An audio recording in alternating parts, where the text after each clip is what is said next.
Good morning, and let me say something that might genuinely surprise you. The medical establishment has spent decades telling seniors to slow down, take it easy, and accept the natural decline that comes with age. But what if I told you that some of the most groundbreaking longevity research of the last 10 years completely contradicts that advice? What if the things keeping you sharp, strong, and independent at 75, 80, even 85 years old are not the things your doctor mentioned at your last checkup, but simple daily habits that most people your age have quietly abandoned?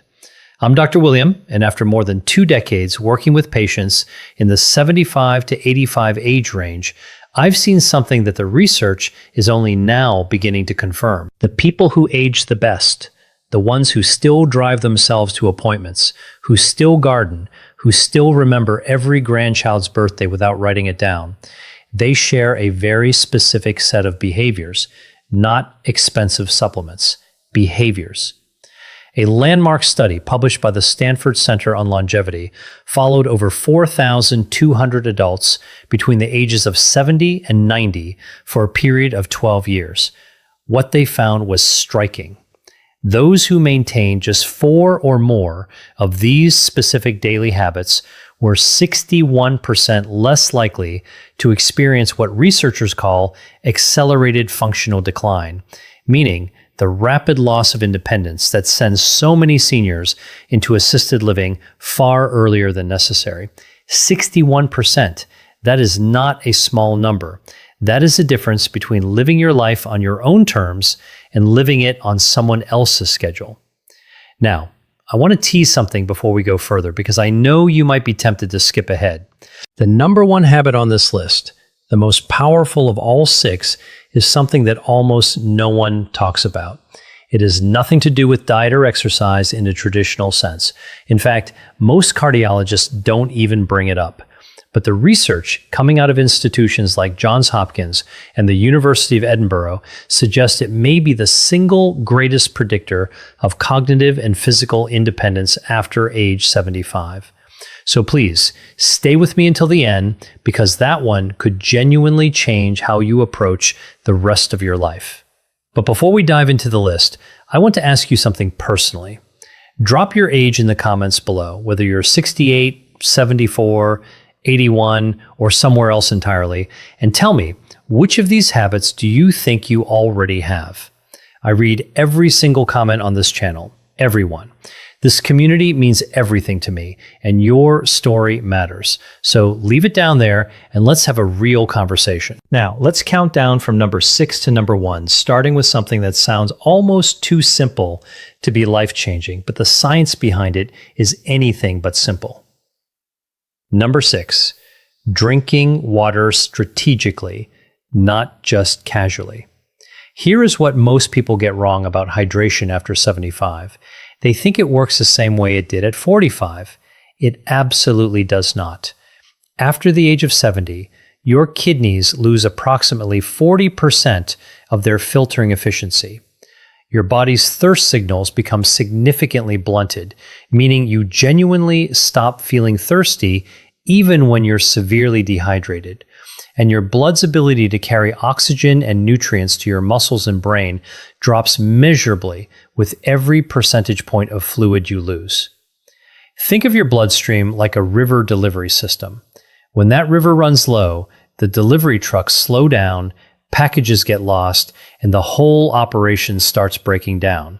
That is exactly what chronic mild dehydration does to the aging body. Research from the European Journal of Nutrition involving 3,500 adults over the age of 70 found that those who maintained consistent daily hydration above 1.8 liters showed a 38% lower rate of urinary tract infections, a 29% reduction in falls because dehydration dramatically impairs balance and reaction time, and significantly better scores on short-term memory tests.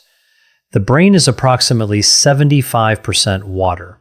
Even a 2% drop in hydration causes measurable cognitive impairment at any age. But after 75, that effect is amplified because your brain's compensatory mechanisms are already working harder just to maintain baseline function. Here is the key that makes this a habit for truly exceptional seniors. They don't just drink water when they remember. They drink 12 to 16 ounces first thing in the morning, before coffee, before breakfast, before anything else. This is because the body loses fluid overnight through breathing and minor perspiration. And after 75, your overnight fluid deficit is typically 30% higher than it was in midlife. Then, they drink a small glass with every meal and one mid-afternoon. The synergy tip here is critical.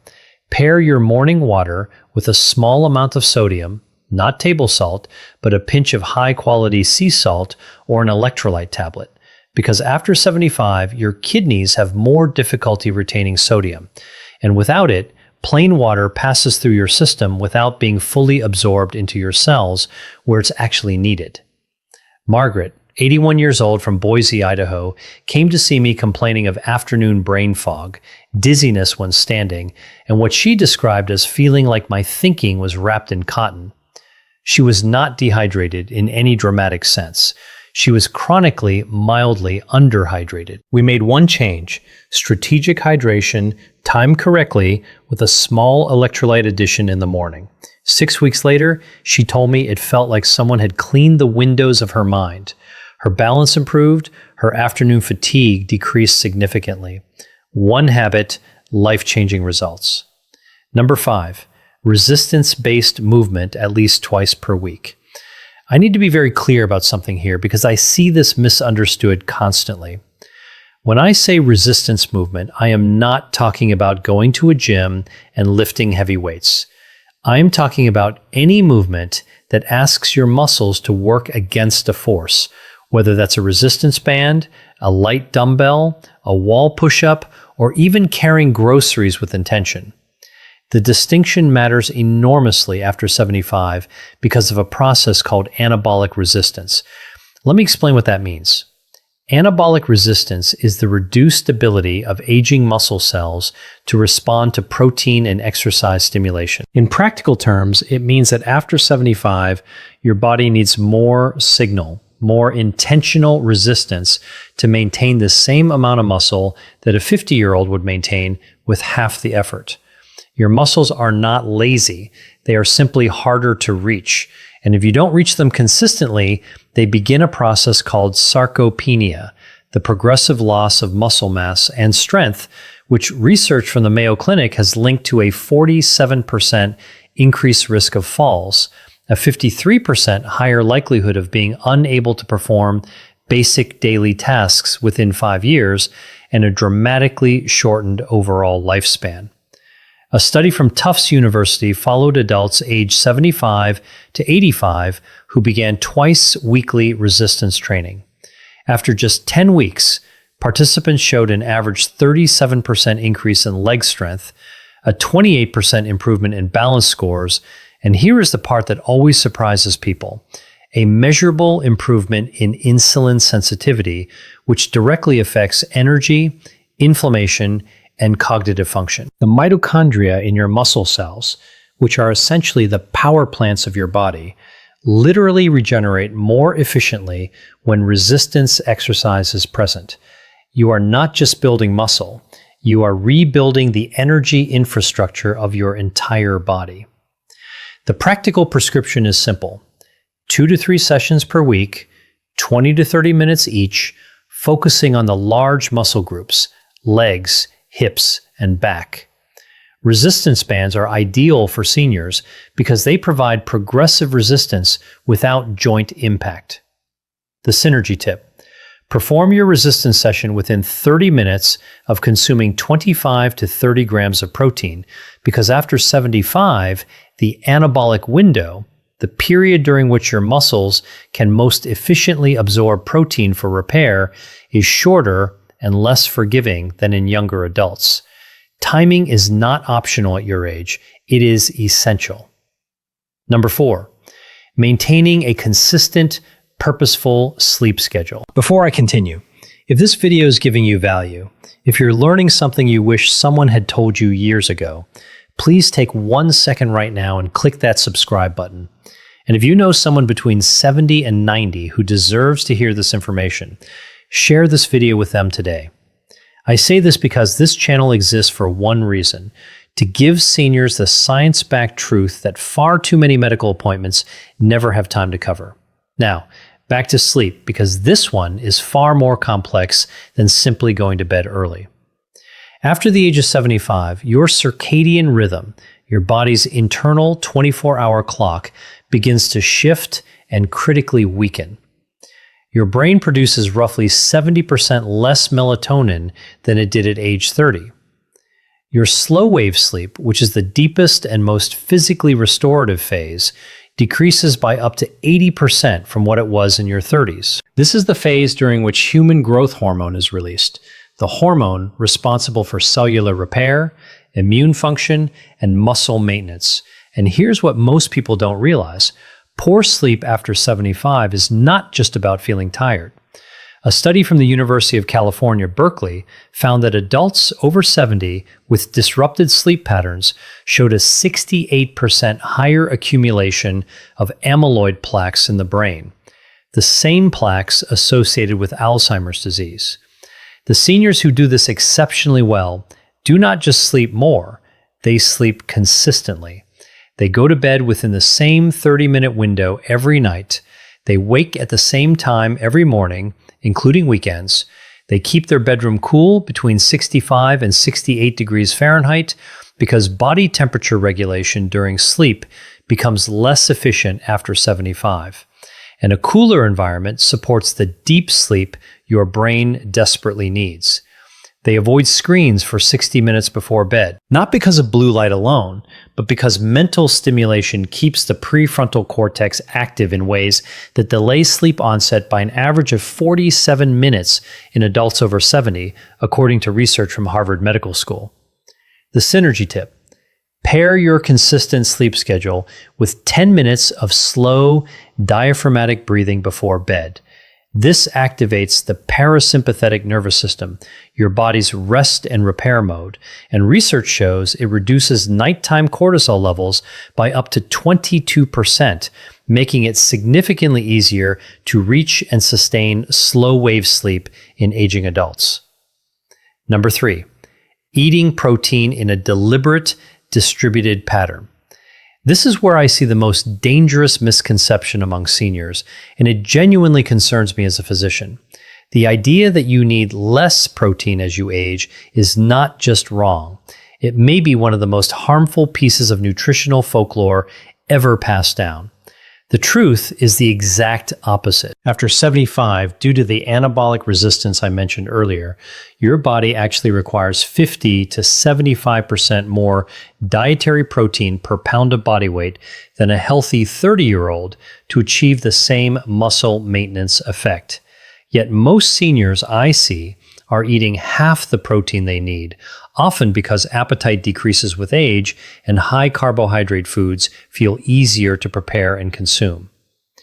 Research published in the American Journal of Clinical Nutrition involving over 2,700 adults aged 70 to 85 found that those who consumed at least 1.2 grams of protein per kilogram of body weight daily, distributed across 3 or more meals, maintained significantly more muscle mass, had 41% lower rates of hospitalization due to fall-related injuries, and showed markedly better immune response to common infections like influenza and pneumonia.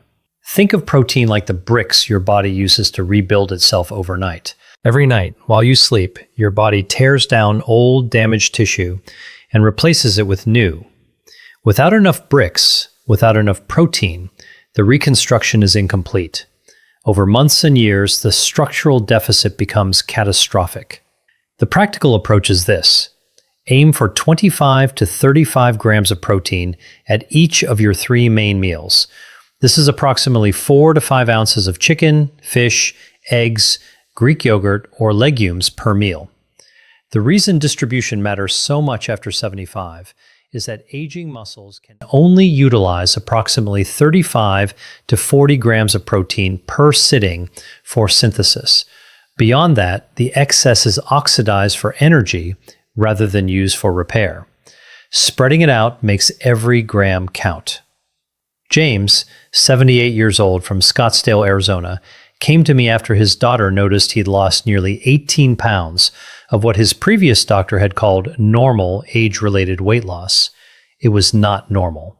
He was losing muscle, not fat, and his grip strength, a powerful predictor of longevity in older adults, had dropped to the bottom 15th percentile for his age group.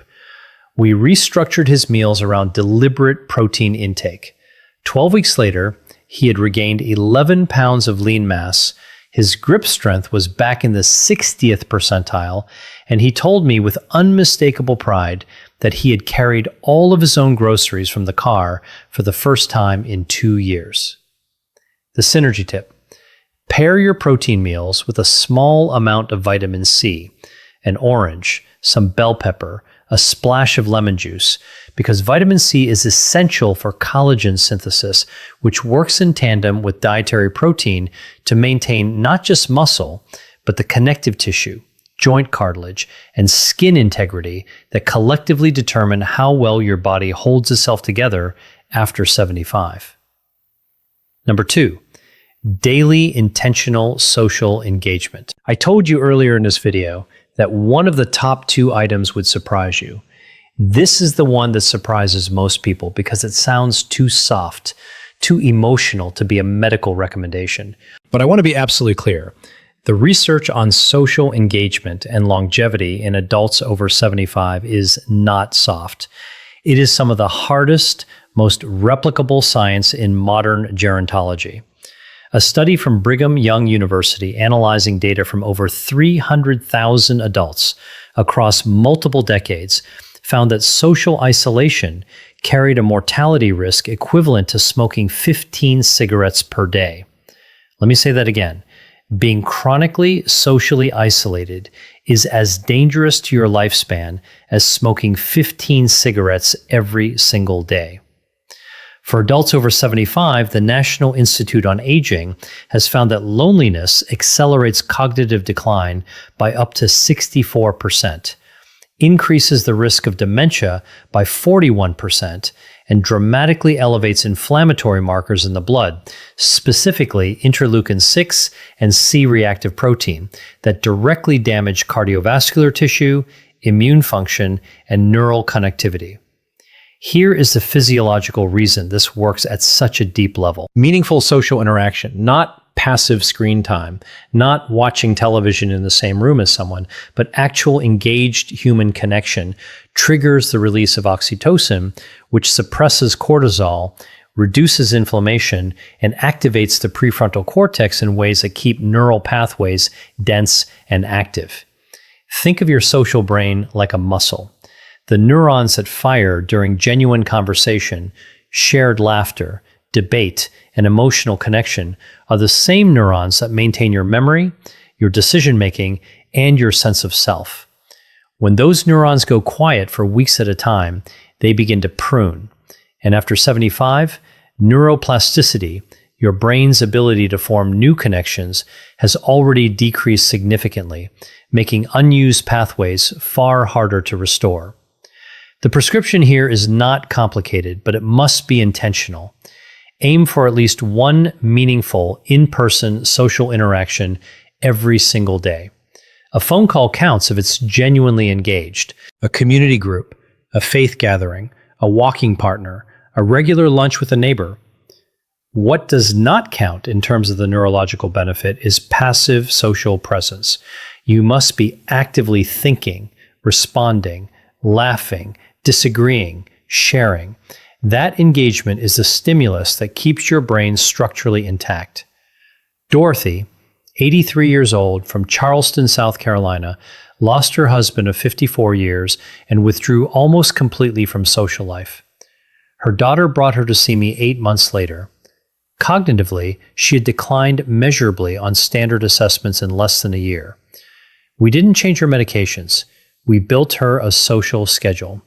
a weekly book club, a daily 20-minute phone call with a rotating list of friends and family, and a twice-weekly volunteer shift at her local library. 8 months after that, her cognitive scores had returned to near baseline. Her inflammation markers had dropped. Her daughter told me she seemed like herself again. Social engagement is not a luxury at 75 and beyond. It is a biological necessity. The synergy tip: pair your social engagement with physical movement whenever possible. A walk with a friend, a gentle exercise class with others, gardening with a neighbor. Research from the University of British Columbia shows that combining social interaction with even light physical activity produces a synergistic effect on BDNF, brain-derived neurotrophic factor, that is significantly greater than either behavior alone. BDNF is essentially fertilizer for your brain cells. You want as much of it as possible. And now, number 1. The habit that fewer than 12% of adults over 75 maintain consistently, and which Johns Hopkins researchers have called the most underutilized longevity intervention available to aging adults without a prescription. Number 1, daily purposeful cognitive challenge. Not crossword puzzles, not passive reading. Though both have value, I am talking about something more specific, more demanding, and more transformative. The daily practice of learning something genuinely new, a skill, a language, a musical instrument, a new form of creative expression that forces your brain into a state of productive discomfort. Here is why this is number 1. After the age of 75, your brain begins to preferentially rely on established neural pathways. It becomes extraordinarily efficient at doing familiar things and extraordinarily reluctant to build new ones. This is not a character flaw. It is a survival mechanism, an aging brain conserving metabolic energy by favoring the familiar. But here is the problem. This preference for the familiar is also the mechanism by which cognitive reserve is depleted. Cognitive reserve is the brain's resilience buffer, its ability to compensate for age-related structural changes and still function at a high level. Think of it like the RAM in a computer. The more cognitive reserve you have, the more damage your brain can absorb before you start experiencing symptoms of decline. Research from the University of Edinburgh's Lothian Birth Cohort Study, following over 1,000 adults from their 70s into their late 80s, found that those who engaged in novel, challenging cognitive activities for at least 30 minutes per day showed a 47% slower rate of brain atrophy on MRI scans, maintained significantly better processing speed and episodic memory, and were 38% less likely to receive a dementia diagnosis over the following decade. A separate study from the Rush Memory and Aging Project found that seniors who described their daily lives as intellectually engaging showed brain function equivalent to adults 10 years younger on standardized neurological assessments. The mechanism is neuroplasticity, your brain's ability to reorganize itself by forming new neural connections. While neuroplasticity does decline with age, it never disappears entirely. The brain retains the capacity for meaningful structural change well into the 80s, but only if it is given sufficient stimulus. Novel learning is that stimulus. Learning a new language activates 5 distinct regions of the brain simultaneously and has been shown in studies from the American Academy of Neurology to delay dementia onset by an average of 4.5 years. Learning a musical instrument engages fine motor control, auditory processing, memory, and emotional regulation in a coordinated way that no other activity replicates. Even learning to cook a new cuisine from scratch, because it requires reading, sequencing, sensory attention, and motor skill, provides meaningful cognitive challenge. The practical approach. Choose one genuinely new skill every 3 to 4 months and spend at least 20 to 30 minutes per day actively learning it. The key word is actively. Watching someone else play guitar on YouTube is not learning guitar. Sitting with an instrument in your hands and struggling through a chord progression is. The struggle, that productive discomfort, is where the neurological benefit lives. It is the cognitive equivalent of resistance training. The resistance is the point. Robert, 79 years old from Portland, Oregon, retired from a 40-year career as a civil engineer and, by his own description, spent the first 3 years of retirement doing very little that truly challenged his mind. He came to see me after noticing increasing difficulty recalling names and following complex conversations. His MRI showed age-appropriate changes, nothing alarming, but his cognitive reserve scores were lower than I would have liked. I gave him one prescription. Pick something he had always wanted to learn and do it every day. He chose oil painting, something he had never done in his life. He was terrible at first, and he will tell you that himself. 18 months later, he had completed 23 paintings, joined a local art group, which addressed habit number 2 simultaneously, and his follow-up cognitive assessments showed improvement in 3 of 5 measured domains. Improvement, not maintenance. Improvement at 79. The synergy tip. Pair your daily cognitive challenge with omega-3 fatty acid intake, specifically DHA, found in fatty fish like salmon, mackerel, and sardines, or in high-quality fish oil supplements. DHA is the primary structural fat of brain cell membranes, and research from the Framingham Heart Study shows that adults with higher DHA levels demonstrate significantly better neuroplasticity responses to cognitive training. In other words, DHA helps your brain absorb the benefit of what you're learning. It is the fertilizer beneath the seed. All scientific references for everything discussed in this video are available in the description below. I encourage you to read them, share them with your doctor, and have an informed conversation about what is right for your specific situation. Now, let me close with something I say from the heart. Because I have sat across from enough patients in the 75 to 85 age range to know that this period of life is too often treated as a countdown rather than a continuation. It is not. The research I have shared with you today points to something that medicine is only beginning to fully appreciate, that the body and mind at 75, at 80, at 85 retain a remarkable, stubborn capacity for resilience, not in spite of age, but in dialogue with it. The 6 habits we discussed today, strategic hydration, resistance movement, consistent sleep, deliberate protein intake, daily social connection, and purposeful cognitive challenge, are not about turning back the clock. They are about making the most extraordinary possible use of the time the clock still has. They are about carrying your own groceries, remembering your grandchildren's names, driving to your own appointments, laughing until your eyes water at dinner with someone who matters to you. That is what independence looks like. That is what quality of life means. And I promise you, I have seen it with my own eyes in patients who were told there was nothing left to optimize. It is never, ever too late to begin. If you're not subscribed to this channel yet, please do that right now.